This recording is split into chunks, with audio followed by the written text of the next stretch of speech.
ہماری اسلامی تاریخ میں تحفظ ناموس رسالت اور تحفظ مقام مصطفیٰ صلی اللہ تعالی علیہ وآلہ وسلم کے حوالے سے بے شمار واقعات کی کہکشاں موجود ہیں۔ ان عشاق رسول کے واقعات اور تحفظ مقام مصطفیٰ صلی اللہ تعالی علیہ وآلہ وسلم کے نام پر قربانیوں کی داستان کو ترتیب دینا اس لیے آسان کام نہیں کہ یہ ایمان افروز داستانیں 14 صدیوں کے افق پر اس تواتر سے بکھری ہوئی ہیں کہ ان کو سمیٹنا ممکن نہیں، لیکن اس مقام پر ایک واقعے کا تذکرہ بہت ضروری ہے جس نے قیامت تک کے لیے فدایان ختم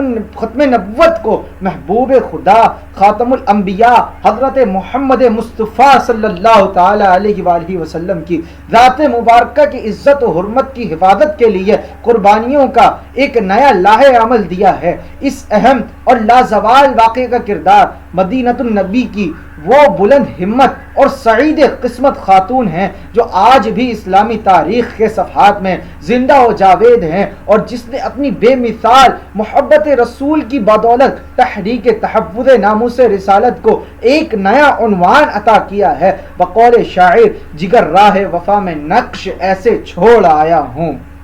جگر راہ وفا میں نقش ایسے چھوڑ آیا ہوں کہ دنیا دیکھتی ہے اور مجھ کو یاد کرتی ہے، کہ دنیا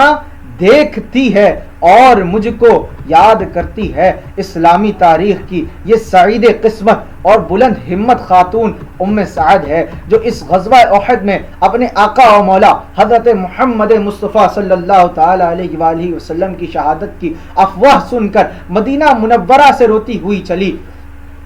راستے میں اسے لوگ ملتے گئے، کسی نے کہا تمہارا باپ شہید ہو گیا، کسی نے کہا تمہارا خاوند شہید ہو گیا، کسی نے اسے راستے میں بھائی کی شہادت کی خبر دی، تو کسی نے اسے بیٹوں کی شہادت کے بارے میں بتایا، لیکن آفرین ہے اسے اس عظیم المرتبت خاتون پر کہ اس نے ہر شہادت کی خبر پر الحمدللہ الحمدللہ کا نعرہ بلند کیا اور کہا یہ میرے لیے خوشی کا مقام ہے کہ میرے خاندان کا ہر فرد تحفظ ناموس رسالت پر قربان ہو گیا۔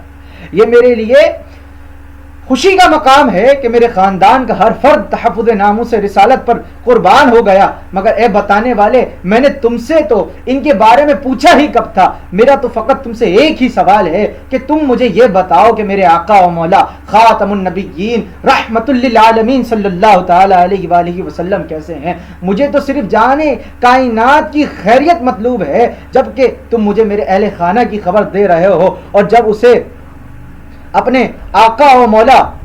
محمد مصطفیٰ صلی اللہ تعالی علیہ وآلہ وسلم کا رخ انور نظر آتا ہے تو اسے یوں محسوس ہوتا ہے جیسے رنج و علم کے تمام بادل چھٹ گئے ہوں، مصائب و آلام کا خاتمہ ہو گیا ہو، اور جیسے یک لخت اس کی بے چین روح کو قرار آ گیا ہو۔ آپ صلی اللہ تعالی علیہ وآلہ وسلم کو دیکھ کر اس نے اللہ کا شکر ادا کیا اور کہا سرکار آپ ہیں تو سب کچھ ہے۔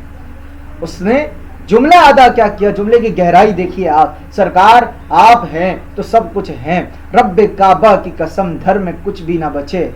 رب کعبہ کی قسم دھڑ میں کچھ بھی نہ بچے، آپ کی ذات گرامی کی جو منہا کر دے،